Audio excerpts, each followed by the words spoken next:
Þeir sem þekkja til í Noregi vita það að þar í landi eru börn alltaf sett á skinn, lambaskinn þegar þau fæðast, það er að segja í vöggu eða vagn. Jóhanna Tanja, nú ert þú bæði alin upp á Íslandi og í Noregi. Þekktur þessa hefð hérðan frá Íslandi?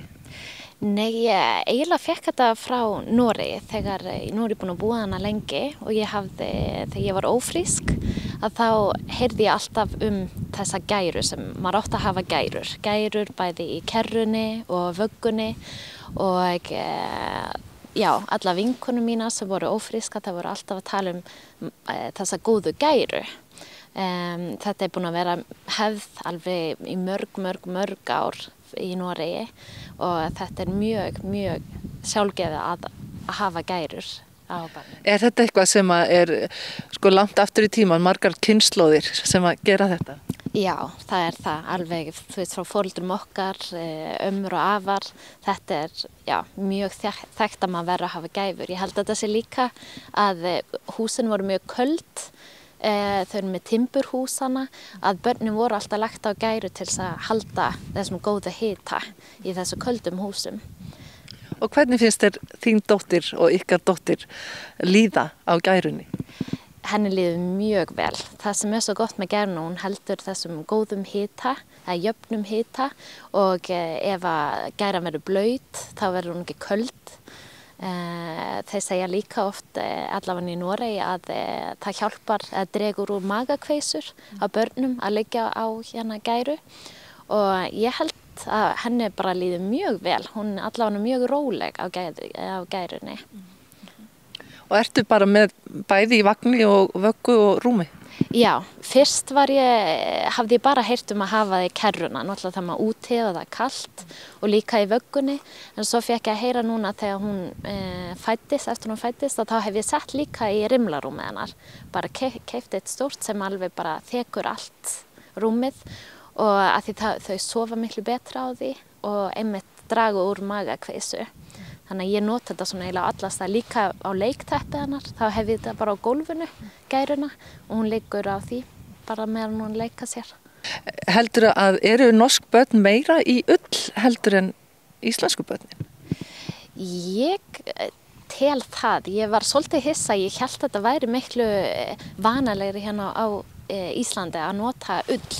Í Noregi er þetta meiri, þetta er kannski orðið svolítið tíska í Noregi líka en samt góð tíska að nota ull alveg bara frá tánum og upp á haus á börnum og líka því fullorðna fólki notar mjög mikið ull.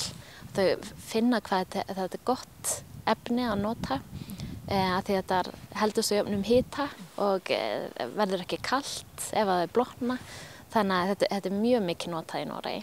Þannig að þú getur mælt með því fyrir íslensk börn að nota bara ull? Já, alveg bara frá topp til tá. Ull er best. Mér leik forvitna að vita hvort að þessi siður væri hér á Íslandi líka. Og ég kom inn í Lóðskinn, gestastofu Sútrans. Er það svo að Íslendingar eru að leggja börnin sín á skinn?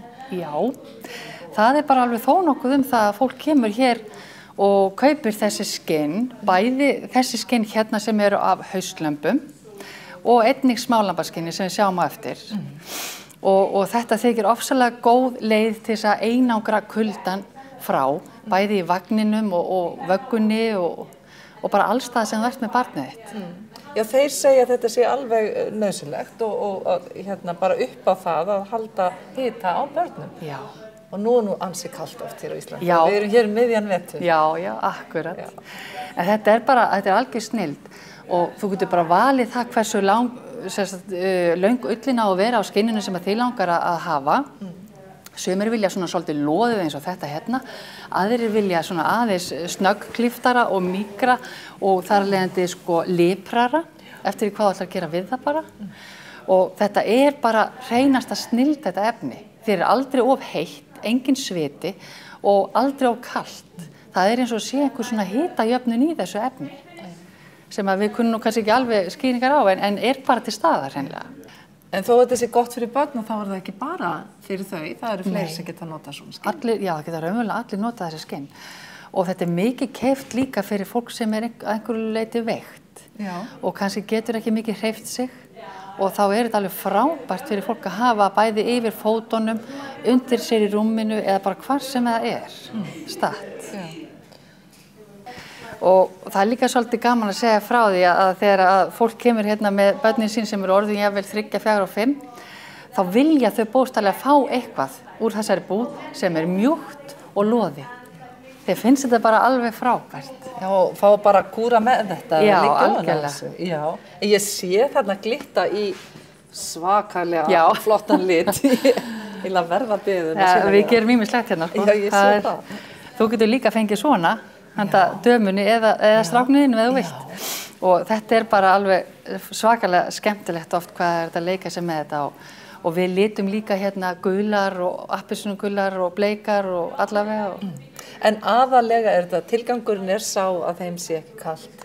Algjörlega, það er tilgangurinn og ég og sjálf 4 börn og búin að nota þetta í vagni hjá þeim öllum og þetta er bara bókstaflega málið að mínu mati. En hér erum við komin að smálambaskinnunum sem að þið eru með og íslensk börn voru nú lögð á hér til forna bara til að halda þeim hita. Já.